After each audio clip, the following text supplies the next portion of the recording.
Welcome to the Lights On podcast, featuring stories behind building and running successful hotel businesses. Let's get started. Welcome back to the Lights On podcasts. I'm Kin Seo, CEO of Lights On, and your host today. On this podcast, we share stories from across hospitality about building and growing hotel businesses. This episode is sponsored by Lights On. Lights On helps hotels grow revenue more consistently by managing pricing, distribution, and digital marketing together. We help hotels identify new revenue opportunities so they don't leave money on the table. We also run the full revenue and marketing operation so the team on the ground can stay focused on the guest experience. If your hotel needs more revenue growth, visit lightson.co to learn more. Today, I have Hillary Folkvord with me. Hillary, welcome to the show. You are a hospitality entrepreneur and a hotelier dedicated to creating memorable guest-centered experiences through thoughtful design and service. With extensive experience in boutique property management and revenue strategy, Hillary focuses on elevating local tourism while supporting community partnerships in Montana. Hillary is passionate about sustainable hospitality, creative storytelling, and mentoring emerging leaders in the industry. Her hotels and restaurants portfolio include the RSVP Motel in Bozeman, the Farmer's Doctor's Cafe in Bozeman, and the Cottages at Bigfork. And obviously, her lifestyle brand, Lady H. And Hillary also going to be launching some new exciting projects we're going to talk about later today. Hillary, welcome to the show. Thank you so much for having me. Yeah, so we always want to start with this question for our guest. How did you start in hospitality in the first place? Yes, it was by default. My family, we are entrepreneurs by trade. I grew up on a family farm just west of Bozeman, and it's where I learned about hard work and being an entrepreneur and being gritty. And we talked about business around the dinner table. And I was actually in grad school at the time at University of Denver, just finishing up. And my father called me unexpectedly, and he said, "We need your help back home." They had just bought back the company they built, Wheat Montana. They were in the process of rebuilding that company. My grandfather had just passed away, so they were short a person on the farm, and they had just bought this historic 1910 hotel property in the hometown that I grew up in. And they just said, "We need some help." I said, "All right, I'll give you a year of my life." And here it is 17 years later. It's crazy how that works out. But I was really thrown into it just by default. I was seating wheat during the day and then bartending at night at the hotel and just learning a lot about hospitality. Later, that was in the spring. Later that fall, the GM moved in a different direction, and my parents said, "Well, you're the new GM." And I was 23 years old. I had never worked in a hotel.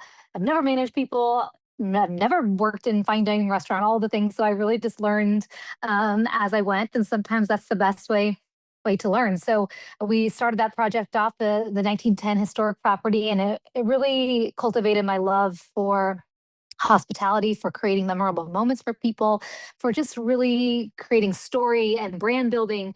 And it was really the launching into my career in hospitality. And from there, we started the RSVP Motel, which is in Bozeman. It's a trendy, funky roadside motel, along with the Farmer's Daughter's Cafe, which is our passion project for real good whole foods. We call it fast food that makes you feel good type of food. And then from there, we recently purchased a property up in Bigfork, Montana. It's on a beautiful lake up there called the Cottages, and there are 13 individual cottages. And we're hoping to bring some of our love for luxury hospitality to that property. That's great. Sounds like when you started, it was a 1-year commitment, obviously that turned into 17 years, and sounds like it's going to be turning into a forever career for you. What was there a defining moment where you realized this is your true passion? There was a few. I realized that everything that I love to do in my personal life, in my true lifestyle, has to do with hospitality. I love to entertain and have people over and have dinners and create memorable moments. I love to travel. So it was when we were traveling, we were bringing back these really cool experiences we were having around the world. And so it was really encompassing a lot of the things I was doing anyway. Style and fashion, that all has to do with interior design when it comes to properties. And I always believe when someone steps into your property, they should have this feeling, whether it's cultivated through a signature scent, playlist, color scheme. There should be a feeling that you're creating as people step through the door, whether it's in your home or in your hotel or restaurant. So a lot of those things I was doing anyways really came back to my love for creating memories for people. Yeah, I've been to the RSVP Motel and the Farmer's Daughter's Cafe. Definitely, and it's the blessing of being an independent hotel owner where you have a lot more freedom to really create, to your point, the scent, the color scheme, the playlist that are very unique to that property, kind of the feeling experience that you want to create for your guests. Right. And I Yeah. think that's the best part about being an independent hotel is we're able to partner with these amazing local vendors and bring these experiences into our hotel rooms, into our guest experiences that you're not always able to do when you're with a big flag or a big corporation. So that's been really fun for us. For example, when people check in, we do complimentary champagne and people love that. Throughout the rooms, you're going to find local companies such as Local Grounded Coffee in the room. We've partnered with another woman who does signature face oil. So you're going to find samples in the room for that. Element, the electrolyte company, is actually based out of Bozeman. So again, that's another little feature inside of our rooms that I think really help us stand out when people are looking for value when they're traveling. Yeah, and the key thing is everything that you guys offered are all made and partnered through local, businesses in Montana. I think that is Yeah. really a big one. It is. And it's amazing how those partnerships and collaborations really help both of our businesses, right? So we're Yep. promoting them throughout their stay. They're promoting us, whether it's on their website or through their social media. It's really great partnership. So it's always one thing that I always tell hotels, other hoteliers is what the more partnerships you can do, the better. We also connected our hotel as a music venue, and that's been a huge partnership for us. They're selling our hotel out on Tuesdays, right? Mm. As we know in hotel worlds, we want to be full on the weekends. We're fine. It's like, how do you fill those heads and beds on those off days? So partnering with local music venues, other local activities has been really important for us and our success. Yeah, that's great. So knowing that you've built a very unique experience at RSVP Motel, then obviously in the past, the previous hotels like a Julia Hotel, it has a very different vibe. Now the newer projects, the cottages at Bigfork, I know you guys are going through renovations. It's also a different style. So you've built distinct properties like these different properties, right? They all feel and look different. So how do you think about having a portfolio of multiple properties, right? How do you think about differentiating each asset while maintaining a cohesive vision for everything that you do? Absolutely. Well, it's all about story. And every hotel, whether it was built in the 1910 or the 1950s or even, 2025, it all has a story, right? So it's how do we bring that story to life for each property that's so unique?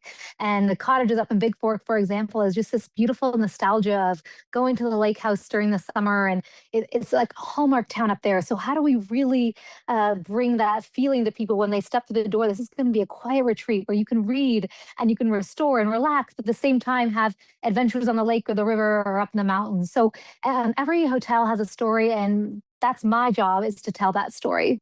Yeah, and sometimes it's so refreshing because our line of work, we work with independent boutique and also kind of the bigger corporate hotel corporations, right? When talking about hoteliers from across the spectrum, right? It's always like the boutique and the independent owners who are really like spending time thinking about the roots of hospitality, right? It's about creating that experience that's so unique that people get to love, right? I think over time, technology involvement and all that, then people tend to forget the uniqueness of what people are looking for when they are go on travel. So really big kudos on that. Thank you. So how do you balance that? So kind of following on that part, design and storytelling, there's a big part about hospitality. And at the same time, running a business, financial performance, all those metrics matter too. So how do you balance the design and the storytelling part with all these performance metrics in hospitality? Like, we always talk about the ADR, the occupancy, top line revenue. Do you find yourself having to balance that? Are there moments that they are conflicting each other, and how would you navigate that? Well, it's all about creating place, right? And I think first off, when you're in unique communities such as Bozeman, that we're very protective of this place that we call home. It's how do you create a place that feels authentic to the area? And with that, your customers will come. We are an independent hotel, and they're finding us because they're looking for something super unique. They're looking for something that makes them feel like they are in Bozeman, Montana. We've all stayed in big box hotels. They don't want that anymore. The traveler is changing so much in terms of how intentional they are about where they're booking, how they're booking, where they want to stay, where they want to eat. They want to eat at the local mom and pop restaurants. I think the demographic is changing in a really great way. So I think that's exciting for us. But again, there's a lot of challenges that we are up against when it comes to these big branded hotels who have huge marketing spend behind them. And that's where a team like Lights On has been a game changer for us. And I can talk about how our occupancy went from 40% to 60%. And now we're running almost at 80% through working with a company that is hotel based marketing. They understand how to work with the OTAs. That was something that I did not understand. They were the enemy for so long. Now I know we got to play the game. So I think there's a lot of ways that independent hotels, they can really build off some of the marketing things that are going on with these bigger hotels, but how do we kind of get in the flow and how do we get our names out there? Because again, we don't have those big budgets to spend. So we have to be very intentional on where we're spending our money. Yeah, we're actually going to go back and touch on that topic because it has been top of mind for many independent owners for sure. But just following up on that, right? Obviously, the storytelling, the design part of things, the promise is always that once you kind of create that unique product, people actually will come and quote unquote purchase a product, aka staying at the property that's unique, right? Have you do you have any examples or just where have you seen the design and the storytelling part directly impact revenue? And the reason I ask that is many hotels that we talk to, right? Especially people not coming with the strong hospitality or design background, like they always had a hard time wrapping their heads around, oh, I can be spending all this time creating the experience, the marketing message, but how do those efforts really impact the financial performance, right? So I think what you have seen and what you did would really help our listeners understand that connection.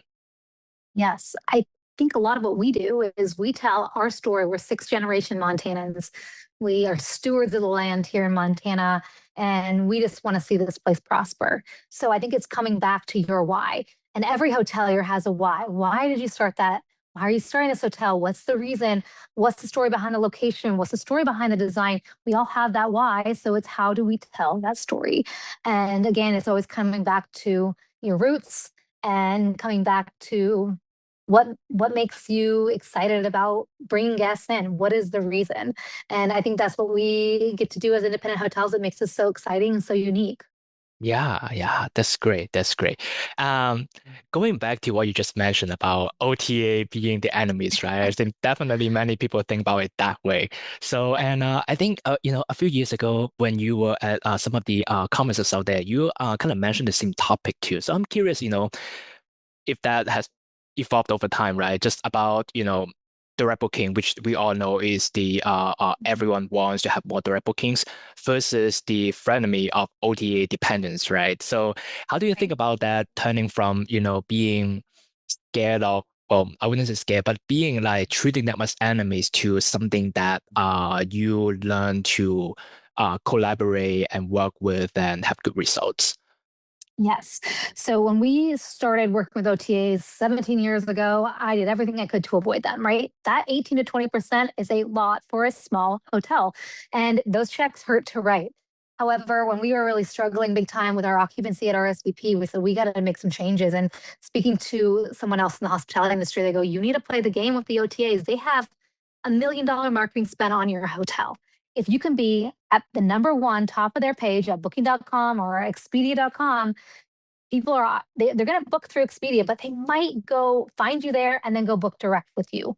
And because we don't have the big marketing spend and we're kind of a nobody in terms of like the internet, when you just Google where to stay, the Hiltons and the big ones come up. it was a huge opportunity for us to get in front of the right audience. So since then, we have done all their promotions. We do whenever they have something going on, we do it, and we have seen huge return on that. Granted, we have plenty of bookings that are booked through those OTAs, but we're still seeing a lot of booking direct. So sometimes people use it as a tool to find out where to stay in these areas. Hopefully, they go and book direct, and I always really encourage that to guests. Yeah.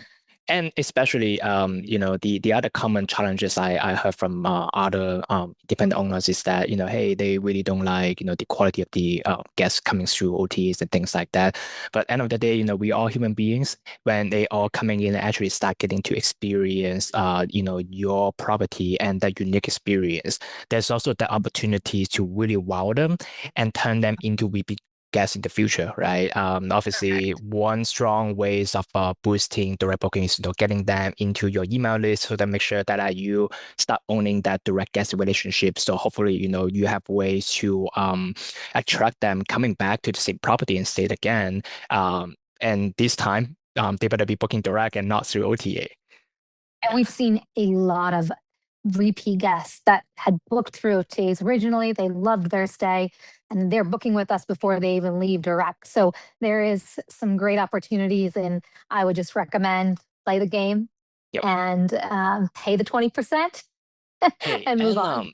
Yeah, and the beauty is it's not a always on thing, right? Everything is so fluid and seasonal, especially in the market of Montana. We all know the seasonality could be pretty extreme, right? Just knowing that when it's going to be the right time to apply more and leaning more onto the OTA's business.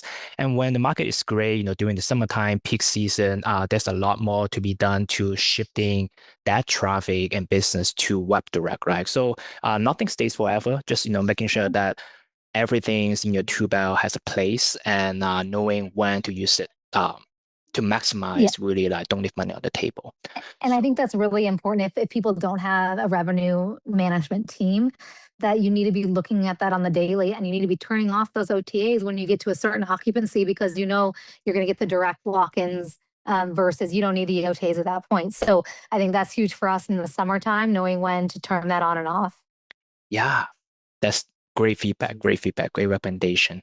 So let's talk about a little bit different. So I know that we mentioned the original hotel that got you started with hospitality industry, the Sacagawea Hotel, and after decades of owning that, you guys end up successfully exiting that property and sold it to another local operator. So what is that experience like, and what have you and your family learned from the process of switching ownership? Yes, it was definitely bittersweet. That was a legacy property for our family. It's in a small community that we love. I grew up in. It's a wonderful place.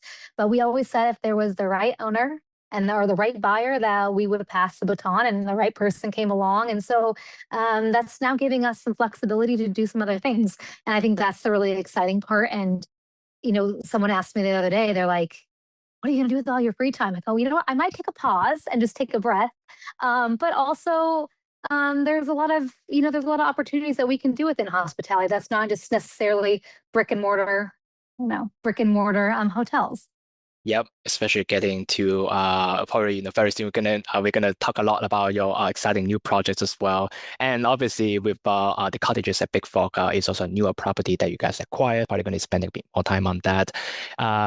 Is the plan always gonna be keeping that spirit of being the local Montanans? You guys planning to in the future, right, investing more like locally in the states? Mm-hmm. Any thoughts about going to other states? And if so, how would that philosophy change, with a different location? Yes, we're always looking, right? We're always looking for the next project, the one that just fits our portfolio well.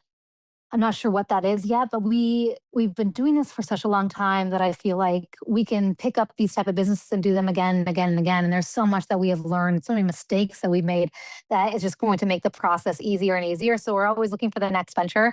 My dream is always to own a hotel in Italy, which, and that's a crazy dream, but it's out there. And so that's going to be something always on my goal list, my dream list there. Yeah, I mean, don't they, because all those small towns in Italy, right? Because everybody moved out, so they've been like always, advertising, hey, $0 coming in, fix the place and all that. I definitely start seeing a trend of people going there and actually doing the work to fix up, probably just being like hundreds of years old. It's crazy. It's so amazing and beautiful, and these properties are just so unique. So that's always like it's out there. But besides that, there's going to be some other opportunities, and we kind of know our wheelhouse now. We know what we're looking for. We've done the fine dining, we've done a bar. Those are a few things that I won't be doing again, so to speak. But we're much better at hotels, and our cafe is something that we can expand on, and um, or just the properties that we have, keep building on them. The opportunities are endless, and the ideas are endless on how to market this place. And we have these shoulder seasons in Montana. How do we fill the hotels during that time? What partnerships can we do? So it's really allowed us to have some time to think about that as well. Yeah, yeah. With just all the things that you learn about over the past decade or two, right, in hospitality, right? Why don't you tell us about, I think that really give you the motivation and ideas to launch, the new project that you're having, right? Why don't you kind of tell us about what, I don't know whether there's like a name, Lady H Consulting or like a different name, but I would love to learn more about what you're thinking on that front. Yes. So with Lady H Consulting, I have been helping young hoteliers for years, right? And giving them kind of my playbook. And it's time that I start really doing one-on-one consulting, whether it's through hospitality or motherhood. And I have a Lady H is my lifestyle brand that I've been building since 2017. And there's just a lot of opportunities to help young people, mentorship. I can teach them what I did wrong, all the mistakes I made to just save them so much time. We hired a consultant in 2019, and I wish we would have done that 10 years prior. What I learned from hiring someone that knew more than I did about hospitality. I mean, you could never read enough books. It was unbelievable what I learned. So I was like, how can I help other people they need, how do you increase occupancy? How do you work with the OTAs? How do you create brands? How do you do storytelling? So there's all these things that we've learned that I think that I can share with others. And I hope that it'll be informative and value add for a lot of people. That's great. So from there, and obviously over the years, you've been also mentoring and consulting other younger, kind of the next generations of hoteliers, right? From that experience, like, what are the most common mistakes or challenges that you see the new hotel owners would make? Oh man, just from my experience, the one thing I always say is hire people that are smarter than you. Hire people that like really understand it. Working with a revenue management person, that was a game changer for us. We were doing all of our rates on our own, and we just didn't understand the market well enough on how to do that. So that was a huge game changer. Our ADR is, I mean, I should get an exact percentage, but it is up way up from when we started with the revenue management person. So that was huge. I think working with a branding marketing team, because social media is a job in itself, right? So we partner with a local company here who is really helping us build a brand.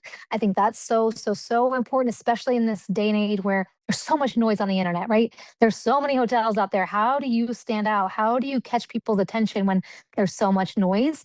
So I think those are a few ways that I think are really important. And the other really big one that I would talk to with people starting out is your accounting and understanding where the money's coming, where the money's going, watching the pennies.